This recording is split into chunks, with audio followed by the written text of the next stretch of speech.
Dominique Tapie, la veuve de Bernard Tapie révèle envie de divorcer 2-3 fois. Ce dimanche 19 mars 2023, Dominique Tapie a accepté de répondre à Audrey Crespo-Mara, l'intervieweuse de 7 à 8 sur TF1, et de se confier sur la relation parfois tumultueuse qu'elle a eue avec son défunt mari, Bernard Tapie. 33 ans après sa dernière apparition à la télévision, Dominique Tapie a accepté de répondre aux questions d'Audrey Crespo-Mara dans une interview diffusée sur TF1.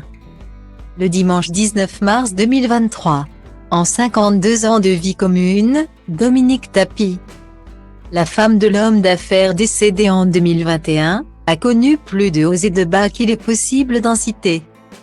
Gloire, luxe, ruine, retour en grâce, défaite, puis l'arrivée de la maladie. Elle a tout partagé avec son mari. Vous est-il arrivé d'avoir envie de partir, de divorcer, a ainsi demandé Audrey Crespo-Mara sans détour à la veuve. C'est quoi? Elle répond directement et sans aucune hésitation, oui. Oui, 2-3 fois, on a eu des grands clashs, se souvient-elle avec un petit rire. Et puis, il est revenu me chercher, il a fait amende honorable et il a fait des efforts. Il fallait, de temps en temps, le rappeler un peu à l'ordre, ajoute-t-elle. Et pourquoi être resté? S'est demandé l'intervieweuse.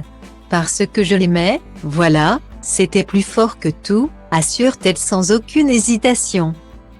Dominique Tapie est toujours restée dans l'ombre de son mari, mais elle n'est pas une femme effacée pour autant. Elle a expliqué avoir volontairement laissé son mari être mis en avant, il prenait beaucoup de place. Ça aurait été difficile d'être à deux sur le devant de la scène. C'était un rôle qui me convenait bien, a-t-elle admis. Il faut dire que Bernard Tapie était un vrai rock, dans sa vie médiatique tout comme dans sa vie personnelle. Elle a ainsi admis qu'elle avait été épatée par son courage et sa détermination, il était très combatif. Il avait une résistance à la douleur, il voulait rester maître du jeu, même dans la maladie. Malgré les difficultés qu'elle a rencontrées dans les dernières années de sa vie. En raison de la maladie de son mari, elle est toujours restée à ses côtés, il m'épatait vraiment.